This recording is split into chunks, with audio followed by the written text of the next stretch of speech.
Happy Tuesday to you, and welcome on in here. First pitch live on the Wagertalk YouTube channel. And if you're joining us here, that means that the world did not end yesterday with the eclipse, which is great to know. And it's also great to know we never have to hear about an eclipse for about the rest of our lifetimes. So that's at least good here. The guys have some games that they've eyed to break down on the MLB slate for you. 13 night games. We're going to be talking at least 4 of them. The rest of them are going to be decided by you. That's right, live in the chat here with us. And if you're joining us, make sure you hit that like button. It's a great way to give a little thanks to the guys giving you winners here live on the YouTube channel. The 4 games will definitely be hitting with my man Bryan Power and Adam Trigger. We got the D-backs and the Rockies, the Giants, Nationals, Marlins versus Yankees, and the Twins, Dodgers.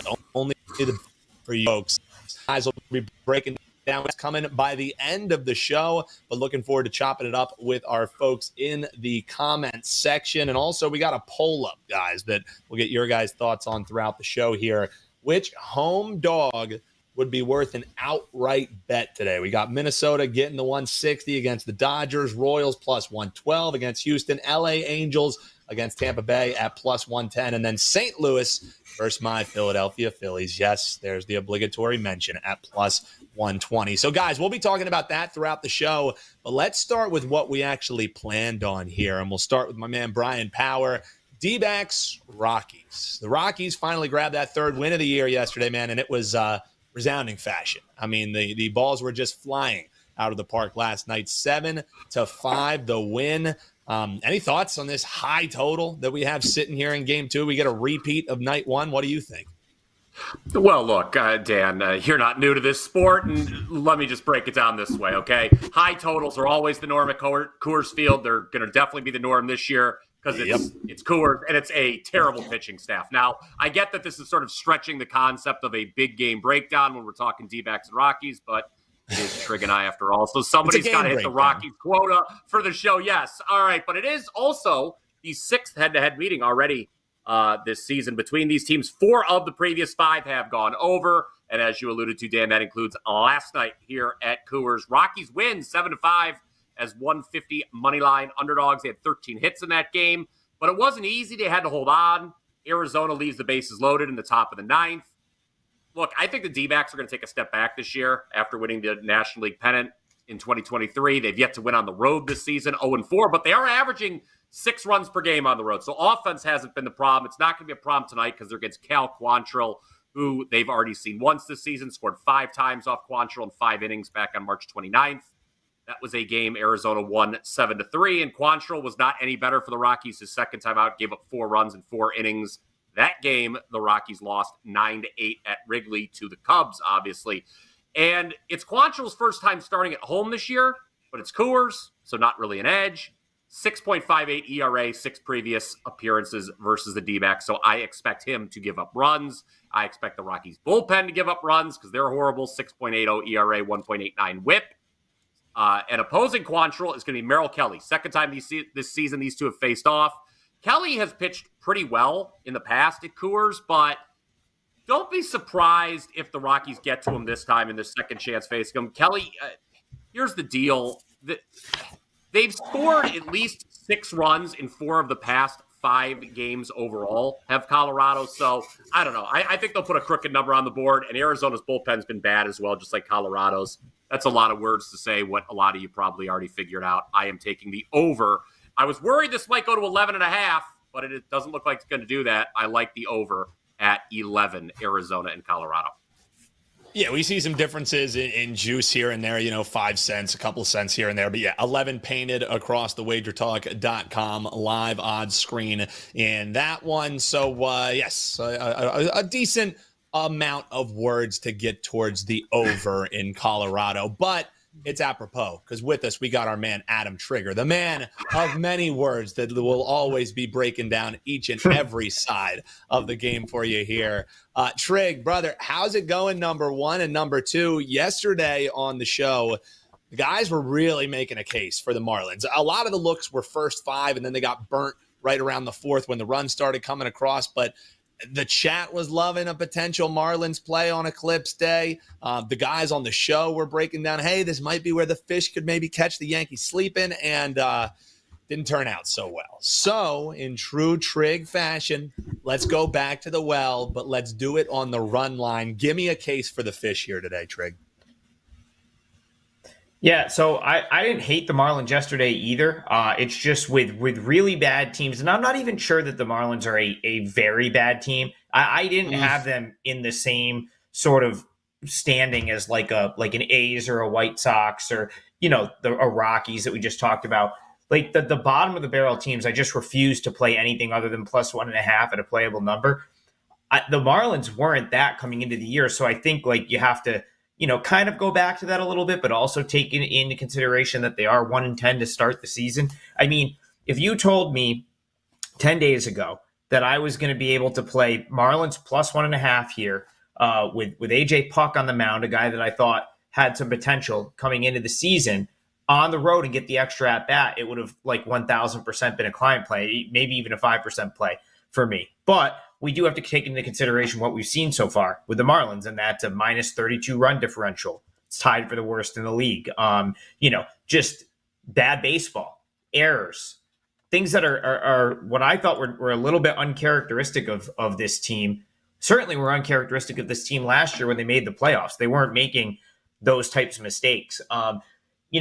Even with all that being said, had this number popped up, Marlins +1.5, -105 or -110, it's probably on my client card. Maybe I'm being a little bit stubborn here, Dan, but I just feel like a 1-10 Marlins team against a Yankees team that's won 9 of 11 to start the season, I felt like that's, what I should have been getting. So maybe the price was a little bit out of range, but it dipped from -130 down to -120. So who knows if the Yankees continue to take money, maybe it does get into that playable range. I guess the other concern for me here is just, the Yankees are having really good at-bats. If you've kind of watched them play lately, every at-bat is tough, 1 through 9. They have the highest walk rate in the American League, and no team has walked more guys than the Marlins this year, 57, which leads the majors right now, through this part of the season, or through this, early in the season. And one of the biggest offenders of that has been AJ Puck, which is surprising. It's a guy I really liked as a pitcher. Now, remember, coming into this year, he was a reliever for his entire career. He was kind of moved into the starting rotation out of necessity. Remember, the Marlins have guys like Braxton Garrett, who are coming off. There's a couple of them that are coming off of rehab stints, and so I actually really like the idea of Puck starting the year in the rotation. I thought he might be able to be a guy that goes out and was really difficult to hit first time through the order, but he's had real command issues, and he was a little bit unlucky. I played the Marlins in his last start against the Angels. A couple balls kind of dropped in and sort of set the tone for a bad outing. But one thing it's tough to argue with is the fact that he's walked 9 batters in 6 innings. And so, can I just come in and back him to just turn it around without seeing any sort of buy sign? I think that's the only reason, Dan, that the Marlins is not a client play for me, is that I kind of would like to see something out of Puck before I just jump in and start backing him again. I have no problem fading Rodon. Carlos Rodon is had walk issues as well. He's got 5 walks so far this year. Opponents hitting 300 against him so far. Again, it's early in the season, but he's certainly shown signs of someone I would want to play against. So, one thing I'll kind of be looking at here and monitoring, well, 2 things. One, if this dips into a more playable range, I think if this were to get down to -110, I'd just have to do it. And 2, I want to see when the lineups are released, because there's no way I could consider the Marlins if Jazz Chisholm is not back. I truly believe he's probably their most impactful player on both sides of the ball. He was out yesterday, ran into the wall over the weekend trying to make a play, and they held him out yesterday. So I would want to see if he's in the lineup. But if it doesn't pan out today, I will be looking at Marlins tomorrow. Like, let's say they end up losing this game today. And let's say they lose a close game today, Dan. You'd have Weathers maybe getting a good number with +1.5. If the Yankees burn up some relievers today, that might be something I look to back and oppose Stroman there, for tomorrow. So probably going to just miss my client card, but I think the viewers were on the right track with the Marlins yesterday. And if today's doesn't hit, maybe we get them tomorrow, but it's the way I would certainly look. We'll just keep banging our head against the Marlins wall until it until it finally gets across there.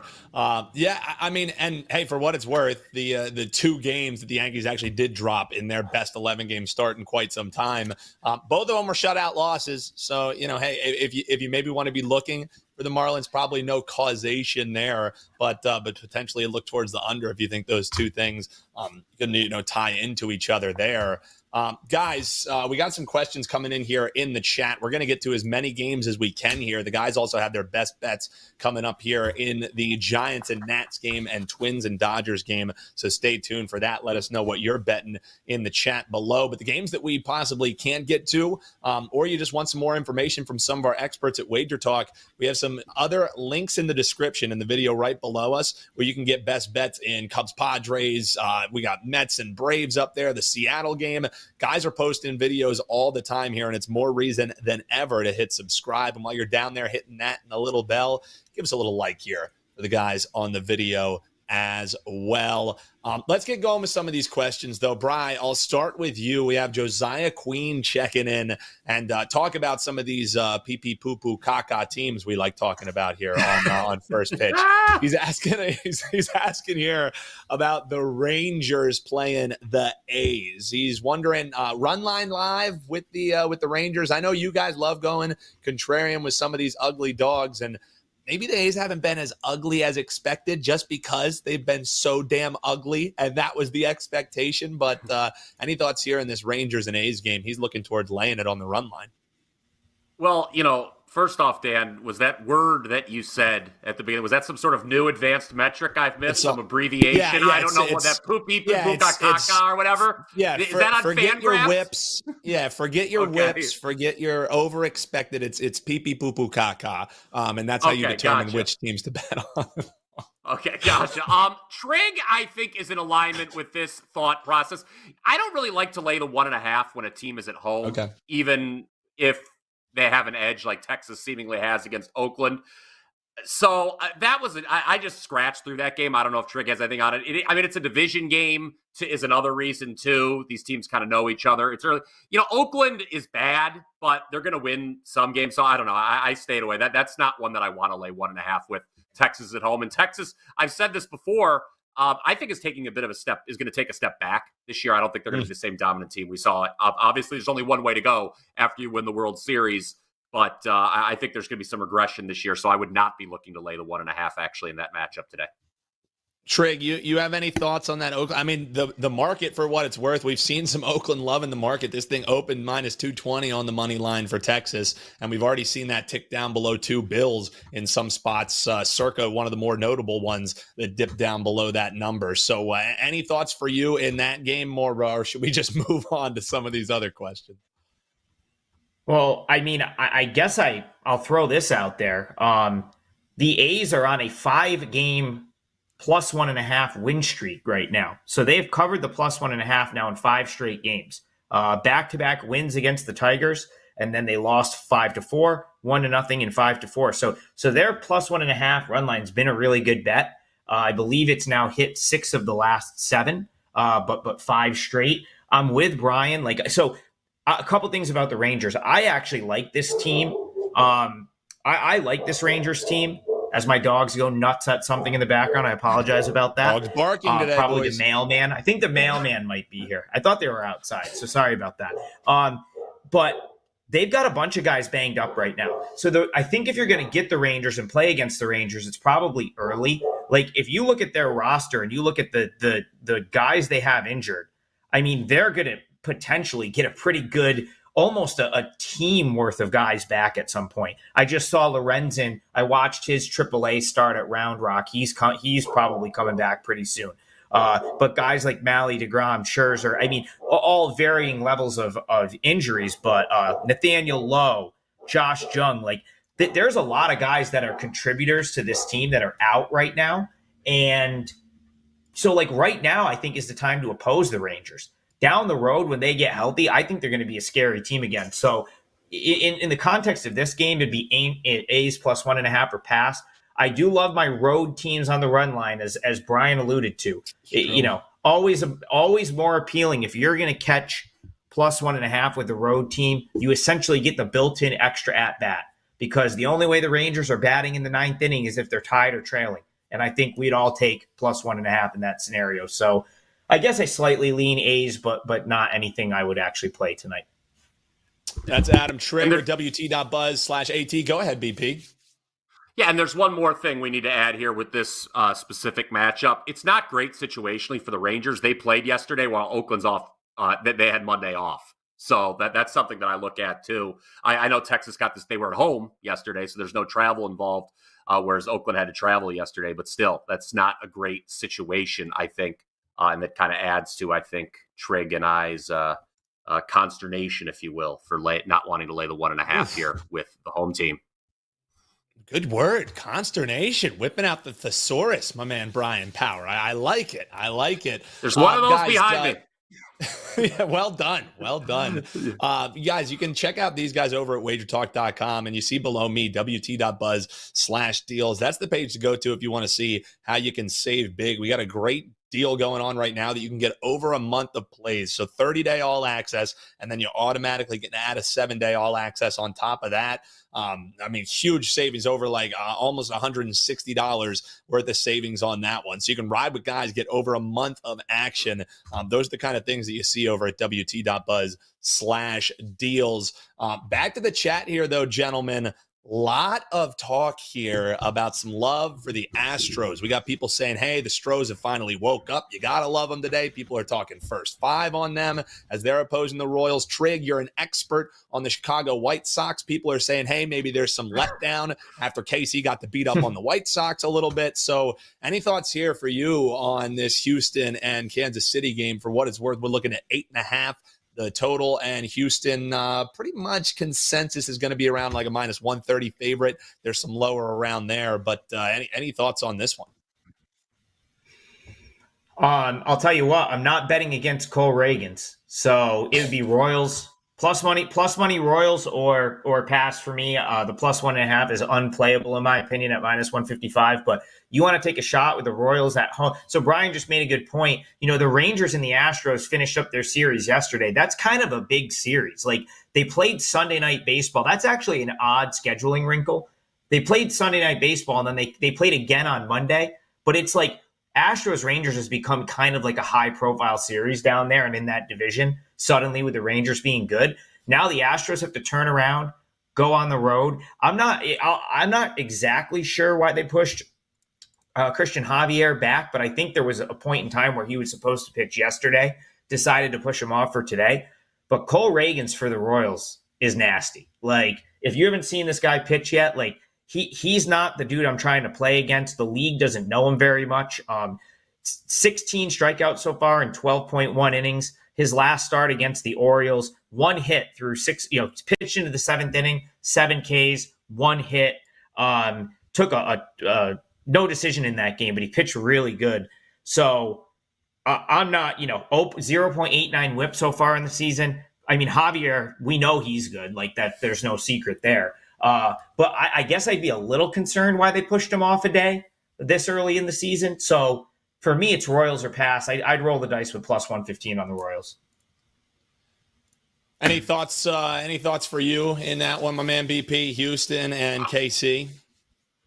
Look, Trig talked about how the accolades of both starting pitchers here. I don't think we're going to see a lot of runs early in this game. I would expect both starters to pitch pretty well. Javier, he had a blow up in the 5th inning his last time out, I believe, where it looked like he was going to make it unscathed, and then it kind of unraveled.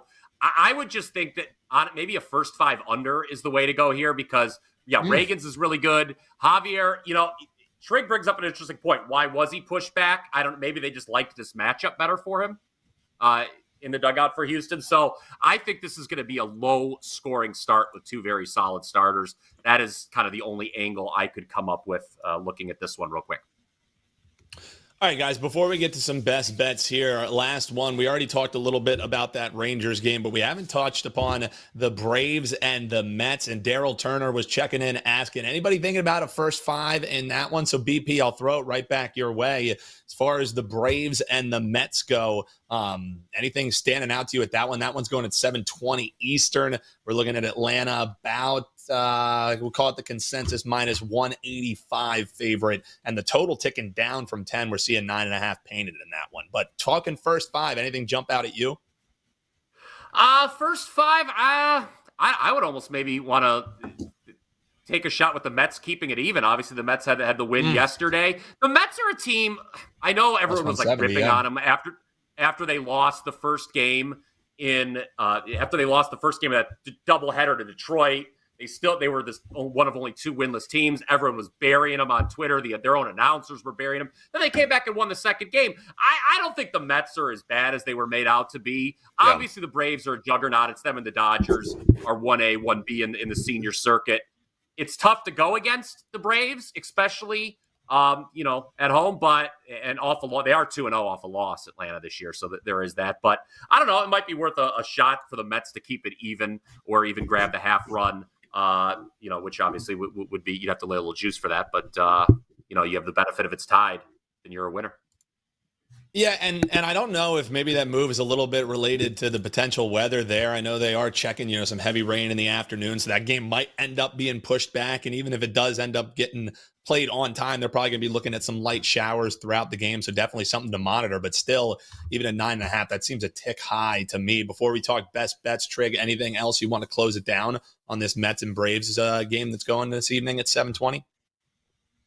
Yeah, I considered the Mets there.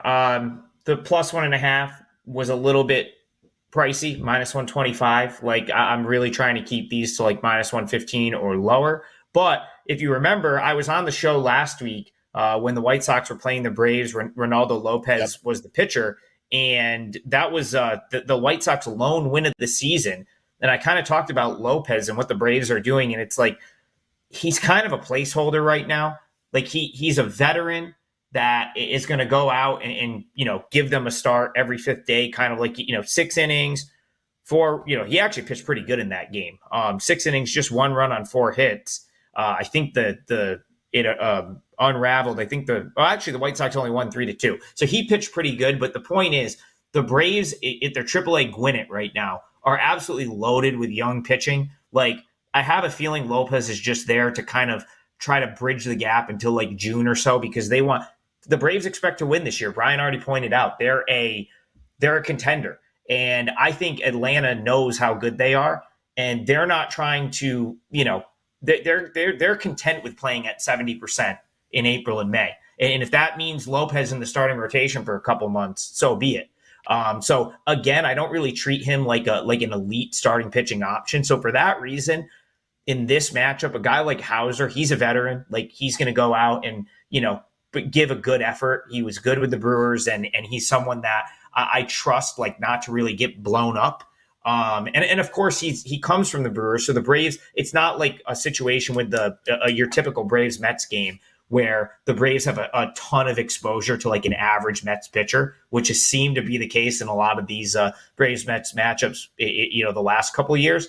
So here, I think there is some value on the Mets, and maybe Brian's right. Maybe you just focus on this one being tied at the end of 5 innings, and then you take your money that way with the plus half a run.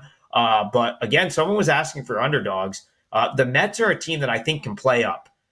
It means they're going to lose games that people think they should win, but they feel like the type of team that could play with some of the better teams and grind out good results. They just took 2 of 3 from a pretty good Reds team. So who knows? Maybe that plus 155 is good there. I certainly wouldn't lay it with the Braves tonight, though. Feels like a weird spot to want to lay juice with Atlanta. So that's the guys' thoughts there on the Bravos and the Metropolitans. If you want to get Steve Merrill's thoughts, hop below. You check out the link in our description in this video right here that you're watching right now, and it'll link you right on over. We got Cubs-Padres breakdown, Seattle game breakdown, and this one that we just mentioned as well. So you can hop below there in the description, click one of those links, and stay right here getting the info that you know and love. Keep on betting these sports that you love to bet on. Best bets, gentlemen. Start off with you, Brian. Let folks know what you got rocking tonight, and then let us know, is it bounce back time for the Giants after they got rolled at home against the Nats? Plus 184 dog cashed yesterday. We were talking all about dogs, man. Giants looking to bounce back today. Let folks know what you have up and how you're betting that one. Yeah, after Trig and I have basically crapped on every favorite on the board today, I'll tell you a favorite that I think is going to win, and it is the Giants. The trend is very curious. This is something that I don't think a lot of people would expect to hear. You mentioned the loss last night the Giants had here at home to the Nats. Going back to last season, that's the 5th straight time the Giants have lost to the Nats. Blake Snell, his debut obviously did not go as advertised. I wasn't that shocked by it, though, because he was such a late signing in the spring. First time facing big league hitters. But that was one half of the equation. The other half of the equation was the Giants went 0 for 10 with runners in scoring position. You're not going to win a baseball game when that happens. It's not something I expect will be repeated today. It's been a struggle at the plate recently for San Francisco, but I do expect them to get revenge tonight, Dan, because it starts with the guy who's on the mound for Washington, Josiah Gray. 2 starts this year, and they have gone poorly. 14.05 ERA, 2.401 whip. He allowed 7 runs in 4 innings against Cincinnati, 6 more in 4 1/3 against the Pirates. Gray, he's gotten run support, and he still hasn't been able to get it done. Or he's gotten run support in the past against the Giants, I should say, pardon me. 32 runs in 3 career starts against the Giants. I don't think he's getting that today. Last night was the Nats' highest scoring game of the season. They previously only scored 5 runs in the 3-game series against your Philadelphia Phillies. Giants are going with Kyle Harrison, and I expect him to pitch well. He's never lost at home. Now, it's a small sample size, just 4 starts last season. His rookie campaign, 2.66 ERA, though. And this is the first time Washington's seen him. That's typically an edge to the pitcher. On my page right now, wt.buzz/BP, you see it on the screen. I made a case, small client play, just to take the Giants for the full game here. I jumped on it before we saw them get bet up a little bit. If it's too juicy for you, what I would do, best bet for the show today, lay the half run with Harrison and San Francisco in the first 5. I expect if they are to bounce back, you would expect them to have the advantage early. I fully expect them to have the lead after 5 innings. So that's how we'll play this one if you don't want to lay the juice. On my page, also, NBA play. NBA has been very good this season, 58%, going back to last year's finals. As a matter of fact, 3-1 our last 4. We had a great wire-to-wire win with the T-Wolves on Sunday. Obviously, there was no NBA yesterday, but we're back with a late-night total, 16-9, last 25 totals. You can find it right there at wt.buzz/BP. Giants hop out to a lead, says my man Brian Power. And in the chat on our YouTube short screen, MS saying Washington going to win.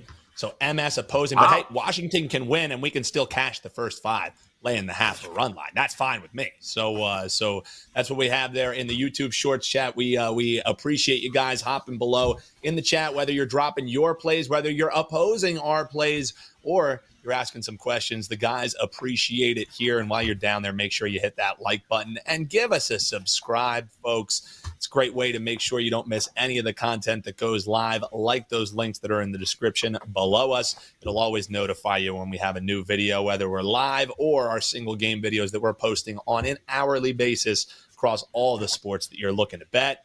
All right, Trig, Twins, Dodgers. Ace Rothstein was in the chat asking, what do we think about the Dodgers? And I just held on to that one because I knew you had a best bet in this one. It was a 4-2 win for the Dodgers in the opener yesterday. Twins getting +1.5 on the run line, +105, obviously. Any thoughts on that one, Trig? Yeah, I would go against the Dodgers on the run line here. Now, I've been kind of preaching this for a couple of weeks. I said, you're going to get some serious value playing against the Dodgers on the run line. Now, you've got to kind of pick your spots when to do it. And there's probably a point in time this season where you're not going to want to do it because some teams start to unravel. The Dodgers probably hit their stride and hit their peak. But so far, Dan, Dodgers just 5-6 against the -1.5. And it's almost always a playable number on the other side. That's the key, right? Like, we know the -1.5 is going to be the number regardless of which teams are playing. It's the juice attached to it. And it's almost always been playable to fade the Dodgers on the run line. I had a winner with it. I think I take a loss with it in the series with the Giants. They came back and covered the run line the next 2 games. I bet against the Dodgers over the weekend, didn't need the run line. That was on Sunday with the Cubs, a team I'm quite high on, and they got the win in that game. Now, in this game, I would be targeting the Twins +1.5. I haven't added this to my client card yet, but I might. I guess the only reason that I haven't added it yet is similar to the Marlins, what we talked about, you're kind of just banking on the Twins, like making a quick turnaround with no buy sign. What I mean by that is the Twins are on an 0-26 run currently with runners in scoring position. They've been one of the worst teams with runners in scoring position all season, hitting just 122. Okay, the Twins though are not one of these, like, they're not the Marlins. They're not like one of these bad teams that we're just trying to, hope keep a close game. The Twins are an actual legitimate team. They're probably going to win their division. They're going to be in the mix, certainly to win the Central, and they'll probably be a playoff team this year. So at some point, they're likely going to start to hit. And, I would kind of be willing to chance that they maybe break out here just straight up on what I think the law of averages says and what I think, they're going to play to versus what Tyler Glasnow probably pitches to at some point. He's off to a tremendous start to his Dodgers career. Opponents hitting just $136 against him. My guess is that ends up going up a little bit. And also the Twins have lost 5 of 6. It's a pretty good team. I keep coming back to that. Minnesota's got a competitive ball club this year. They're just not going to continue to lose games. But it goes hand in hand with the fact that they just have not been able to get a timely hit. The Dodgers won a close game yesterday, and that sort of exposes maybe their main weakness right now, which is their bullpen. The Dodgers bullpen, for as good as this team is, and we're saying, okay, this is a team that's going to win 110 games this year, maybe more. This Dodgers bullpen is pretty average. And I think that's where, that's probably their weakness right now. And coming off of a game where they needed high leverage relievers to see out a close win, maybe that's, the back door would be open for the Twins if they aren't in the lead here to get a couple of late runs, similar to what the Giants did in their series with the Dodgers last week. Another reason I would want to play on Minnesota, I really like Lewis Varland. He had a great season for AAA St. Paul last year. I watch a lot of AAA ball, watched most of his starts at the AAA level, have kind of tabbed him as someone I could see having success in the big leagues. He was in the big leagues for a period of time last year, 17 appearances with Minnesota, put up a 1.22 whip, kind of getting bounced back between long relief starting in the bullpen. So pretty impressive numbers. And he was really knocked around by the Brewers, never really had his best stuff. So I'm certainly looking for a spot to back Varland. Maybe it's here. I've been saying all year that there's serious value early on in opposing the Dodgers on the run line. That's been true because the Dodgers have a losing record against the run line, and they're typically laying juice. So, the Twins come in, they're at home, they come off a close loss. This just feels like a really good spot for the Twins to maybe get right. So for those of you that were looking for the home dog winner, I think the one I would settle on is the Twins plus 160. But I do think ultimately the better bet, just because you are going to have the Dodgers finding a way in a lot of these close games, would just be to take the Twins plus 1.5. You can currently get it at like minus 105. I think that's a really good bet. And who knows, within the next couple hours, I may throw it on the client card. I'm just not sure yet. Twins getting the 1.5, says Adam Trigger, but we really want to know what any translators are maybe betting in that one. So hop below in the comments and let us know. Do you have anyone who is an expertise in translations that may or may not have a bet on the Twins getting the 1.5 there? Guys, before we shut it down, we had Los Pablo checking in on our YouTube stream on the shorts side of things. And he was asking, what sites do you guys like going to just to start off for any baseball analytics? One that was dropped in from our account was obviously checking out Baseball Savant. It's a good starting point. So BP, anything for you, or are you trying to just go, obviously, what your own spreadsheets are saying and your own research? Anything stand out to you as far as the data analysis that you go in starting every morning? Any sites that maybe some novice bettors could check out? Unmute myself. I had a barking dog as well there, Dan. So look, and I'm also playing with my daughter's toy here. I can raise my hand. Look at this. But look, I joked earlier when you said whatever word you said there, Dan, about that news stat. I go to Fangraphs all the time, regularly. I check that out. I think that's a very insightful site, a good place to start your handicapping. It's a good place if you're not familiar with a lot of the advanced stats. It's a good place to learn them. But yeah, I have my own power ratings I use. I have, my own place. You have matchups. I look at the matchups. Obviously, I came from covers. I'm still, I use their matchups pages as well, just to get a gauge of the last 10, just to remind myself. But yeah, that's just a couple that I use. How about you, Trey, before we shut things down? Anywhere where you hop into just as you're starting for your baseline before you get into what your numbers say? Any sites that people use, whether they're paid services or whether they're free? I mean, obviously, we always suggest people Wagertalk live odds screen. That's not for data, but that's finding the best damn price that you can out there. But as far as analysis sites for you, Trey, anything that comes to mind? I mean, Fangraphs has been great forever, so Bryan already kind of touched on that one. I really like, for me, like when I'm trying to research like the lineage of a player, and I watch a lot of like AAA ball, like I always like to go over to Baseball Reference. I think they do a really good job of laying out stats not only for MLB but for other levels. Korean baseball as well. I obviously follow that. And then you can use RotoWire for some, to stay on top of certain moves. Something like the Wagertalk odd screen or any of the odd services to get a good, benchmark of where something opens, what books it's moving at. I always like to look at, the movement at certain books. Like, certain books are known for taking sharper money than others. So like a move at a place like Circa, I kind of maybe, put a little bit more stock in. I will say this though, and so far it's worked for me this year. I've actually tried to look at that stuff less, meaning I felt like it was my undoing at times last year. I tried to look. So 2022 had one of my best baseball seasons ever. 2023 was not nearly as good. Down year for me in baseball. It's like it's one of only I think I've had 3 losing seasons in the last decade in baseball, and last year was one of them. And so one of the changes I've kind of made have been looking at things like, I want to know what the line opened at, so I know I'm not taking a bad number, but I'm far less concerned with like ticket counts, money percentage. I just feel like that stuff doesn't matter nearly as much in MLB than it does in like a sport like the NFL, where you've got like serious volume in the market. So I've tried to look at stuff like that a lot less. So for me, it's really just a quick glance at like the opening number, just so I know like where it moves overnight, like out of respect to clients and being able to get down. I post a lot of my stuff in the morning, so I want to make sure I'm not taking like a bad number per se, but like that's really all I'm looking at. And then I'm just, digging into my research and trusting what I'm watching.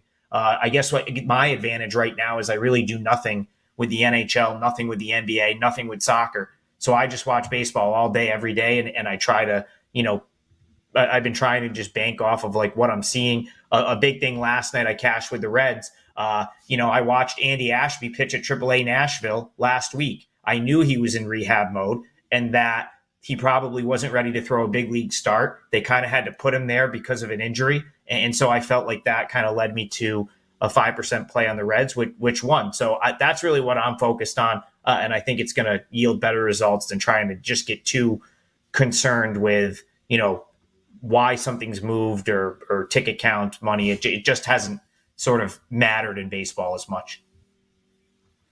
Yeah, and to your point, especially in a daily sport like MLB, sometimes you can fall into that paralysis by over analysis, where you get your head in a complete spin. Come in with what you're eyeing, see if the data backs it up. If it doesn't, it's a pass, or it could be potentially a look the other way kind of deal. And with nights like the night, you got 13 games on the night board.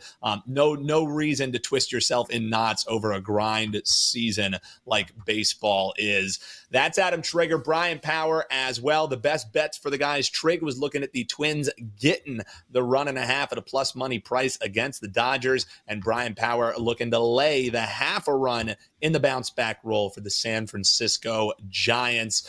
We had somebody checking in the Instagram chat. That's right. You can find us on YouTube. You can find us on our Instagram pages, and of course we're streaming live on X or Twitter, whatever the heck you want to call it. But we had somebody checking in saying, hey, I'm a Dodgers fan, unbiased as always. He likes the pitcher on the mound. Dodgers fans maybe potentially thinking, hey, let's lay the 1.5. So I like it when we get some head-to-head action. We'll circle back to that and the Instagram chat on tomorrow's show. But appreciate you guys rocking with us here for the show. And while you're on your way out, folks, I noticed likes were a little low with you live viewers. On the rewatch, hit that like button. Give these guys a thanks for dropping actionable info. And if you want breakdowns on some other games, you don't have to go far. You can stay right here on the Wagertalk TV YouTube channel. As a matter of fact, you can scroll down, check out the links in the description, or if you're watching on the replay, click the video on the screen right now. Continue getting all the info you need to bet all the sports you love. It's what we do here at Wagertalk TV. Big thanks to the guys. We'll see you tomorrow. Best of luck, everyone. Have a good one.